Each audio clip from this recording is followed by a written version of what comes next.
How to change fonts on Facebook post. In this video, I'm going to show you how to post using different fonts on Facebook. And this works on Facebook pages, personal post, anything on Facebook. And if this video helps you, please consider giving it a like and also subscribe to my channel because that really helps me out. So the first thing we need to do to get started is open up Facebook and just start a post. It can either be a personal post or on a Facebook page, something like that, or group, anything. Type out the text that you want in your post. Then once you have the text for your Facebook post, all we need to do is copy the text that we actually want to change the font on, and it can be the entire post if you want it to. Then open up a new browser tab and navigate to texttrick.com.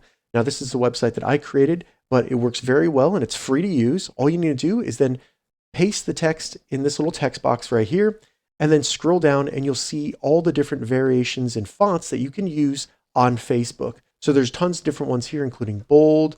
They have different viral fonts, such as this Vaporwave, things like that. Tons of really cool fonts that you can use, and all of these work on Facebook. So once you're ready, select copy next to the font that you want to use in your post. Then go back to Facebook and just paste that there. And as you can see, it pastes the text in. And when you select next to post, you can see that the font was applied to that post, and we now change the font on Facebook. If this video helped you, give it a thumbs up, and please consider subscribing to my channel.